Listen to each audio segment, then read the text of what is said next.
Hey friends, welcome to 2019. Although I published a blog post discussing what's to come in 2019, I realized that not everyone who's listening to the podcast is watching the blog or vice versa. So before getting into today's topic, I just want to give you a quick overview of what to expect moving forward. Here are a few bullet points worth mentioning. One of the things I want to do is create content that's more centered on whatever needs you have and challenges you might be experiencing in your career. So if you have any suggestions, I hope you'll leave a comment in the show notes. 2, I've decided on confidence, breakthrough, and fulfillment as the words that represent the Music Entrepreneur HQ brand. So as much as possible, I'll be creating content that revolves around these themes. 3, planning to launch several new products this year, including Flashes of Elation, The Essential Guide to Creative Entrepreneurship, Growth Hacking for Musicians, and other handbooks. Keep an eye open for these. Alright, so with that, let's get into closing the chapter on 2018. Unlike 2017, it felt like 2018 breezed by, and as I started reflecting on 2018, I was feeling as though I didn't accomplish much during the year. That's not the conclusion I eventually came to, as you're about to find out. But for now, let's forego the spoilers. Regardless, if you don't feel like you had a great year, that's certainly a good reason to close the chapter on it. After all, you don't want to carry last year's baggage into the new year.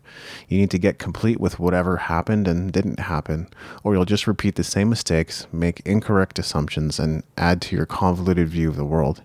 This will all begin to weigh on you like an anvil. There's a process I like to follow when it comes to closing the chapter on a year, and it's the same process I've been using since 2014. Thanks to Michael Hyatt for creating this framework. Here are the 7 questions Hyatt asks himself as he looks to close the chapter on another year, and I'll be asking myself the same questions. 1. If the last year were a movie in your life, what would the genre be? 2. What were the 2 or 3 major themes that kept recurring? 3. What did you accomplish this past year that you are the most proud of? 4. What do you feel you should have been acknowledged for but weren't? 5. What disappointments, regrets did you experience this past year? 6. What was missing from last year as you look back? 7. What were the major life lessons you learned this past year? Now, here are my answers to these questions. 1. If the last year were a movie in your life, what would the genre be?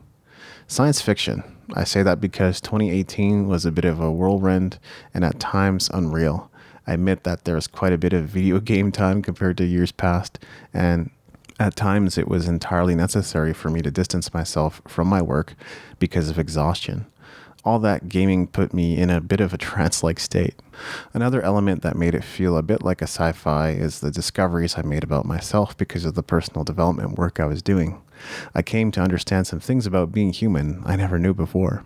2. What were the 2 or 3 major themes that kept recurring?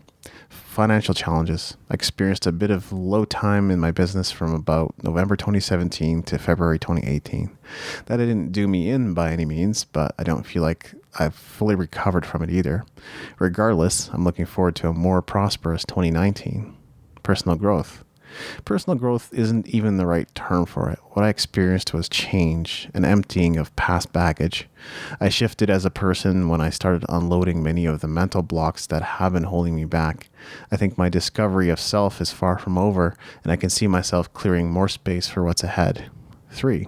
What did you accomplish this year that you are most proud of? Launching the How to Record, Promote, and Sell Your New Music Release Single EP or Album ebook.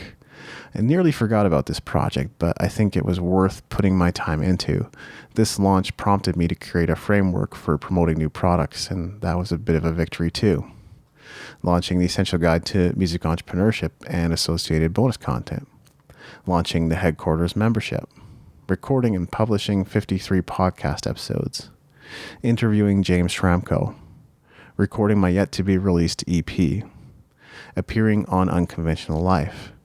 Teaching a Musical You masterclass, publishing 32 original articles on Medium. 4. What do you feel you should have been acknowledged for but weren't? Change. The reason you end up occurring to others exactly as you did to them in the past is because they have a history with you. Even so, I know that I've gone through a transformation and would love a chance to start fresh with some friends and family members. Fortunately, there are a few people that see, acknowledge, and admire this change.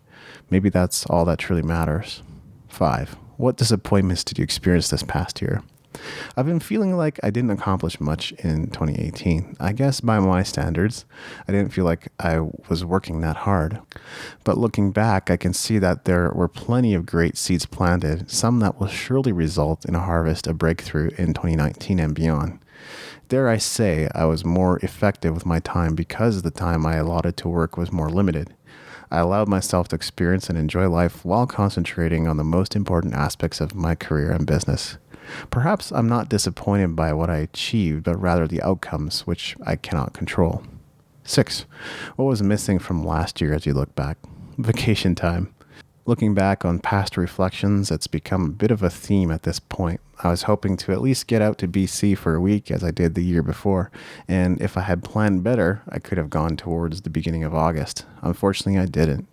At this rate, I'm going to have to make up for my lack of rest at some point here in 2019, and a weekend away probably won't do the trick. I need at least a week off, if not 2. 7. What were the major life lessons you learned this past year? My time is worth something. It's not worth working with those who don't understand this. If they help me, I can help them. If they don't pay for my time, my products or services, then it's probably not worth my time. Life is not the meaning you attach to events. Our brains do this on autopilot without us ever consciously realizing it, so we go through life with a lot of baggage.